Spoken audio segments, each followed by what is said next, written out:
Pastor Ellie. And I'm Pastor Curt. And we're from Seven Seas Ministries. And how many of us like to take tests? Probably not very many of us like testing. I know when I was in school, I didn't mind school, but I just hated tests. For some reason, it just wasn't my thing. You know, I didn't mind the learning and all that, but when it came to taking tests, I just didn't like them very much. The pressure of it is on. Yeah, and knowing that you have to prepare a certain way and learn certain things. Well, with God, we all take tests too. Yeah. And unlike school, we can graduate from school and we're done with tests. You know, I remember thinking that when I graduated high school, I was like, oh, no more tests. Little did I know, a few months later, I'd become a Christian and I'd start testing all over again. But, you know, tests are a big deal with God. And we will be tested over and over and over and over again in our lifetimes as followers of Christ and as children of God. And, you know, the tests that we take or that get put in front of us with God, they're different than what we used to take in school. You know, in school we have a certain subject matter that we have to study for and take a test on. It's usually a written test, or sometimes it'd be an oral test where we have to, you know, speak or whatever. But with God, it's I call it life testing. You know, we go through a certain thing, and while we're going through that thing, we're being tested. Yes. You know, we're being shown what we're made of. We're being shown where our faith is. Yeah. We're being shown where our trust is. Yes. And it's not always a fun thing. No. You know, when we start to see ourselves and we start to see what choices we make and what decisions we make when we're faced with something, it really, it can get a little scary. Yes. And it can cause us to really stop and take a look at where we're at, who we are, what we think, who we trust, and a whole bunch of other things. And, you know, we go through a lot of trials in life. That's just a part of life. Everybody faces trials and certain situations. And sometimes those situations and those trials are things that, you know, they just happen. They might happen because of choices we've made. They might happen because of things that other people have done. And they may not be directly from God, but God will use them. Yes. And the Bible talks about trials and persevering and counting it all joy when we face trials and tribulations and things like that. And how many of us like to skip over that part? Yeah. How many of us are joyful when we're going through a trial, right? Yeah, or if we're reading that scripture about tribulations, how many of us? Oh, I didn't see that. But we get to Joyful, we get to the blessing one, and we take those ones right. That's highlighted. You know, that's got 15 different colors of highlighter on it, and the other one we just kind of skip over. But little do we know that those tribulations and those trials are what's going to help us to get those blessings. A lot of times, if we can pass the test. Pass the test, because the Bible says that as we go through the trials and the tribulations, not only should we count it all joy, but those things create in us a number of different characteristics, like patience, and a host of other things that for some reason just fell out of my head right now and I can't think of. But we reap a lot of benefits from the trials and the things that we go through. Yes. So, you know, it builds our character when we go through something. It teaches us patience. It teaches us to trust God. It builds our faith if we let it.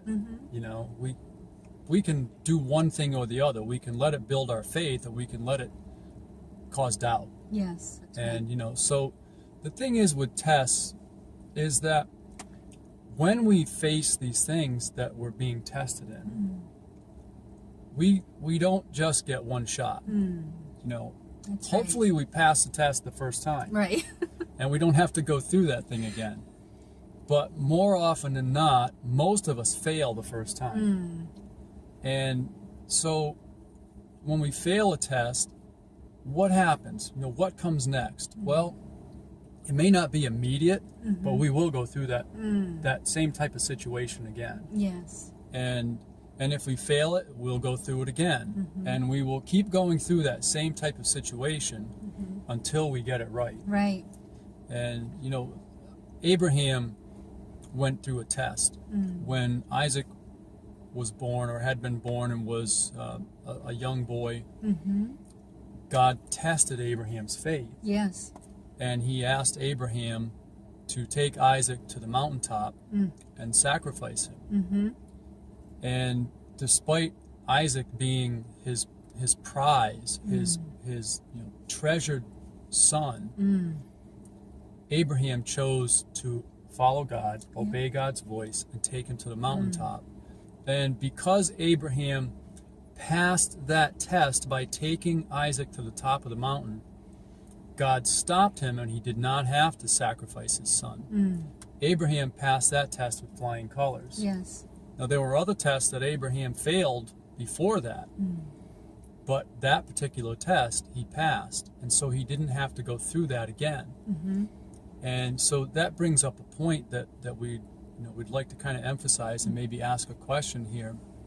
Do we find ourselves facing the same types of situations over and over and over and over again? Yes. You know, when we're going through a situation and it's a trial, it's a tough time, does it remind us of something we went through, you know, a few months ago or a few years ago?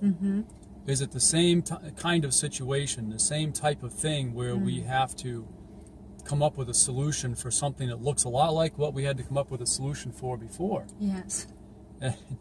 That is a huge red flag waving in our faces saying, hello. Let's pay attention this time. Let's get it right. Let's get it right so we don't have to do this again another 6 months or, whatever down the road. Just stop and take our time and really seek God, because even though the test comes, we may not have the answer exactly the way it's supposed to be, but if we see the test coming and we know our frailty, we just, ask God for help to pass that test, to get it right this time. It's not that He's just leaving it up to us to pass on our own. The cool thing about God is He will stay with us right through that test.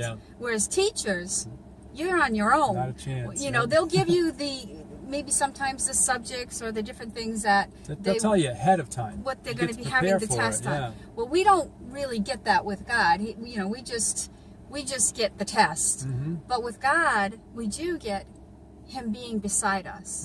Through the test. Through the test, which is, to me, that's awesome. We just have to remember that when that test comes and when we know, we start to see something that we've been through before and we're going through it again. Let's get it right this time. That's the time where we can cry out to God and say, I feel like I flunked this before, but I want to get it right this time. What do I do? And just really wait on Him to, even in that test, that moment of testing, to ask God for whatever it is you need that you know that probably where you flunked with before. Usually we know why we flunked. Well, there's no question. We usually know. And wisdom would tell us, let's get help in that area. Let's not make the same choices we made last time that put us right back here again. Let's do something a little different here. What is it? Let's not be closed-minded. Let's get past this test so that we can get to the next place that we need to be. Something came to mind when you were talking about that. I just had this picture in my mind that kind of made me smile. It's, if we were taking a test in school and we raised our hand in the middle of the test and the teacher came over and we asked them, this question right here, I don't quite remember what the answer is. Can I get my book out and look? Or can you help me with it? And of course the teacher is going to say no. But with God it's different. He stands beside us at all times, as long as we let Him. And when we reach a point where we're stuck and we don't know the answer, we can just tap Him on the shoulder and say, God, I need your help. That's right. Can you show me where I'm going wrong? And sometimes that might even be the test in itself. Is knowing, will we ask for help? So, I mean, I think about Abraham and having to sacrifice his son, Isaac. That's a huge thing. I mean, I think of that sometimes, and I can't even imagine. I can't even imagine it. But God knew not even for a second. where Abraham was within himself. Yeah. And I think a lot of times God knows where we are within ourselves. Yeah. And if he's putting that test before us, I believe that he has confidence in us to cry out to him for the help that we need so we can pass that test. Right. There are two parts to that when you think about it. If he's putting us in a situation where we're being tested in a specific thing, it's because he's already shown us what we need to do to pass that test. That's right. And it's up to us to have the faith to follow God's leading and do the thing that he has already shown us to do. Yes, that's right. And if we forget, or if we're playing dumb or something, whatever it might be, we have to know that we can reach out to him and ask him, and he will never, ever turn us away. That's right. He'll never turn us away. Right. So number one, he's already shown us what to do. And if for some reason, we just can't think of it, or we don't want to believe it, or whatever it might be, we need to reach out and ask him. Yes. And he'll, unlike a teacher at school, he'll be more than glad to say, well, it's over here in my word. Go here and read this and this and this, and it will show you the answer. Yes. Or he'll just drop it into our spirit and show us what we need to do. The Bible talks about the rich man that Jesus had went to him, and he was sharing a little parable with him, and he was talking about how how the man was asking Jesus a question. Oh, the rich young ruler? The rich young ruler, about how what else is there for him to do? What else does he need to do? I've done this, I've done that, and I've done this, and Jesus told him, you have one other thing that you need to do, and that is pack up your stuff and sell it all. Yeah. Or get your, this is just my paraphrasing. Get all your things and sell them all and follow me. And that was his test. That was his test for what he was asking for. That was his answer. And he got the answer, but the test was, can I do this? Can he do this? Can he do it? And he couldn't. He walked away sorrowful. And it's just, we just don't know what the test, if the test comes and meets us face to face, will we do what God has already showed us and what we need to do? Will we do it? We can say it with our mouth that we would, but will we actually do it when it comes time to actually do it? That's it. That's where the rubber meets the road. Yes. And there's one last thing that I'd like to bring up before we wrap this up. Sometimes when we're in a trial and we are being tested, God will give us the answer and he'll give us the solution to our problem. Yes. But because it doesn't fit what we think is what God would tell us to do, we reject the answer. That's right. And, we had a situation like that 5, 6, 7 years ago, whatever it was, a while back, where we were in a situation and God gave us the answer to our problem. And it did not look like an answer that God would have given. Right. And we almost missed it. We almost missed it, but we pressed in and we realized this is God's answer. Yes. And we pursued that answer. And when we started going in that direction, we had to almost run to keep up with God. Yes, that's right. Because it started moving so fast. It was like boom, boom, boom, done. That's what I think it is when you begin to receive the answer and start moving towards the answer, that's when the whole thing starts to move forward. Right, and then you see the pieces start to fall into place, whereas before that, your head couldn't figure it out, if we don't move, if we don't take the steps that God has us take at that very moment, we don't go anywhere. We stay there. If that test does not get passed, we don't go forward. We don't advance until we get that. Until we pass that test, we do not move forward. So when we get the answer for the test and we know it's what we're supposed to do, and we accept it. This is God's plan. This is what he wants us to do, to pass this test, and we stop moving. That's when everything starts to move forward. You'll see, exactly right. You'll see change in your situation. That's almost immediately sometimes. Sometimes you'll see the things start, like Pastor Ellie just said, almost immediately you'll see some kind of shift. Yes. And then everything will start to unfold and fall into place. And the next thing you know, you're on the other side of the trial. You're breathing a sigh of relief and you're thanking God. And basically, you know, God is saying, okay, you got this. Now, please don't do that again. You know, please don't go back there and do that again. Don't go back. Yes, go forward. So, exactly what you said, that we cannot go forward until we pass the test. That's right. If we don't pass the test, we stop right there, and we do not advance until the test comes back around and we pass it. There's more teaching involved after that. We just got to, you know, keep being taught until we get that answer, and we take those steps and move on to the next and we one. move forward. Yep. So we hope this helps.